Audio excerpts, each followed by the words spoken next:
Hey everybody, I'm doing a second video on my fried cabbage because on the first one that I made, you didn't get to see the end of it because my battery ran out. So I'm going to do this real quick. Just the first part. In here I got one small head of cabbage in each bowl, and the bowl has salt water in it, and they've been soaking for about an hour or so. In this bowl right here, I have a red bell pepper, a green bell pepper, 2 sweet onions, and I'm also going to add about 5 cloves of garlic. And in this pan right here are the grease from the bacon, and in this one right here I have some portobello mushrooms frying up right here. Okay, so I'm going to get this all going, and I'll be back because I wanted you to see the end result. Okay, all right. Okay, so in this bowl, I put the vegetables, 1 red bell pepper, 1 green bell pepper, and 2 sweet onions. And I'm going to fry these up until they start to get translucent and tender, okay? You can cook those because they're going to fry some more when the cabbage goes in, but, you know, use your judgment. None of this is written in stone. One thing I would do, though, is I fry these up first until they're done before I put the garlic in, because if the garlic burns, throw it out. It will ruin your recipe. It'll ruin any recipe if you burn it. So that's what I'm going to do right now, is fry these up, and I'll get back as soon as these are done and we're ready for the next step.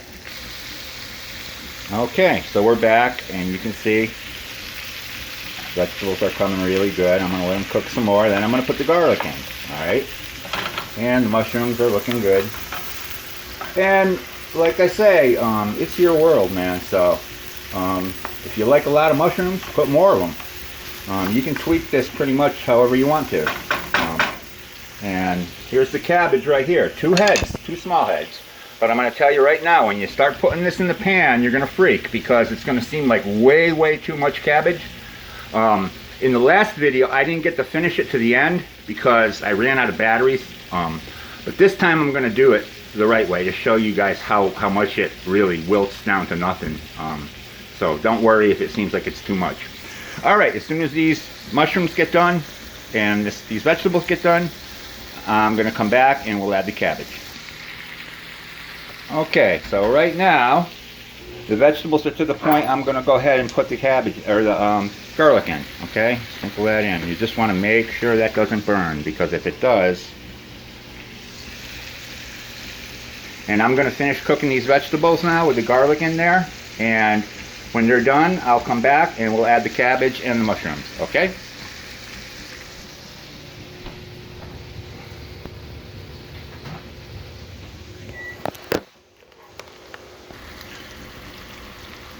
Alright, so the vegetables are looking good now. The onions are starting to brown, and we're going to go ahead and add the mushrooms, okay? Kind of hard to cook with one hand, but we'll manage. There. Get all those in there. Alright. Beautiful. And those are the mushrooms that you did in a separate pan. And we'll stir those in. And you can see I chopped the bacon up little pieces. Now we're going to put the cabbage in. So I'm going to go ahead and add 1 bowl of the cabbage first to see how much it fills up, and I'll be back to show you that. Okay, so I took the first bowl of cabbage that was soaking in the salt water and I added that, and you can see it's pretty full. So what I'm going to do now is take about a cup, 3/4 of a cup of beef broth, and just pour that in like that. And the idea there is the beef broth is going to cook off and steam, and it's going to help the cabbage wilt. And then what I do next is I take, I don't know, about a tablespoon of sugar and just sprinkle it on the top like that. That's not so much for flavor as it is, it'll help it caramelize really nice. So, and then what I'm going to do is I'm going to stir that up and add the rest of the cabbage the other bowl once this starts to wilt down. So I'll be back when we do that. Alright, it's been about 10 minutes. It's starting to wilt up nice. I'm going to just add a little bit of smoked paprika on the top. That adds color to it, and it's smoked paprika, so it's got a good flavor to it. It'll add nice color to it also. There, that's good. I don't measure, so. And we'll just stir that in. And that sugar that I put in, that tablespoon of sugar, will help this caramelize nice. Once, what you want to happen is the beef broth that you put in, and also the water that's created from the cabbage frying down, you want all of that to burn off.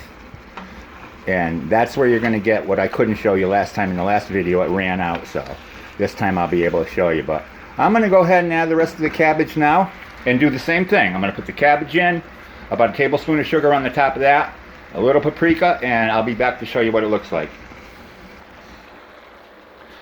Okay guys, there you go.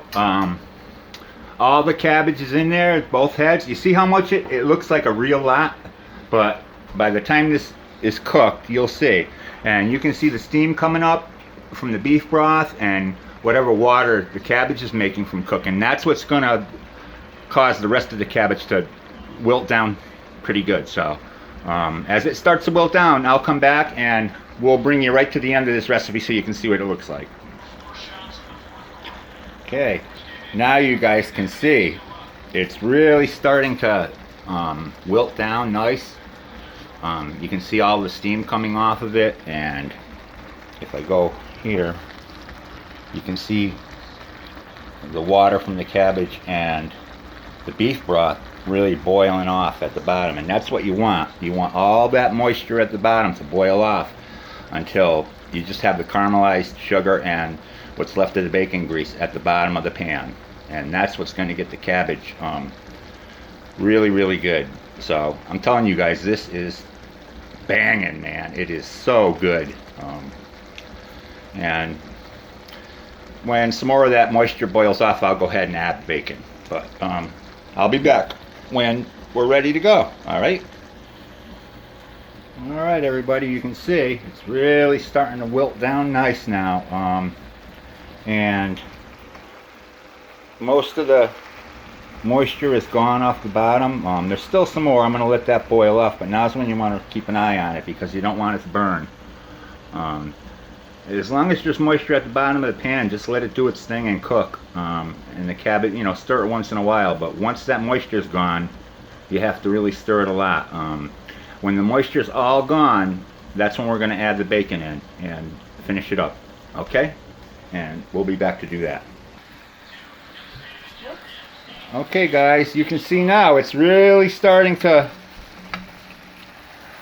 boil down. You can see at the bottom there, most of the moisture is gone. Now is when you're going to start really frying it, okay? And this is what really gives it the flavor. So we're going to go ahead and add the bacon now. Sprinkle that over the top. You can use as much bacon as you want. I love bacon, so I use a lot of it. There, all of it.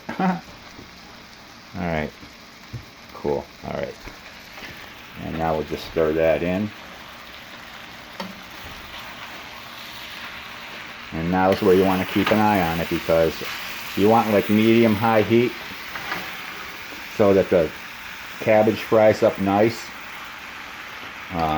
but you don't want it to burn. See, it should caramelize really nice. And that's what you want. So what I'm going to do now is finish this up, and we'll bring you back when it's all done. This is so good.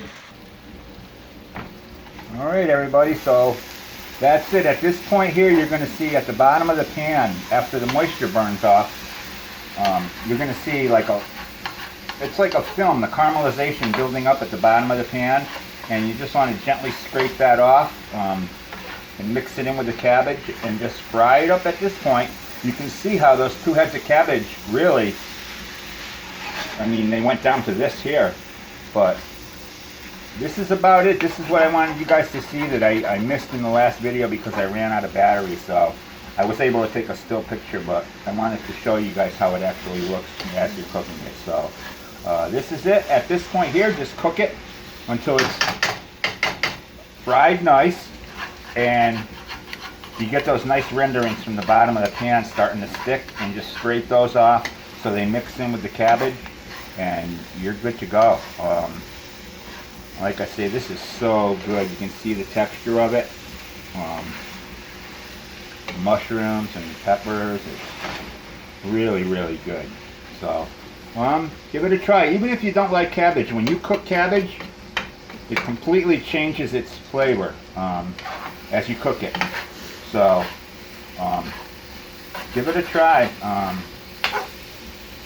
We love it. It's so good. Okay, guys. Hope you enjoy it.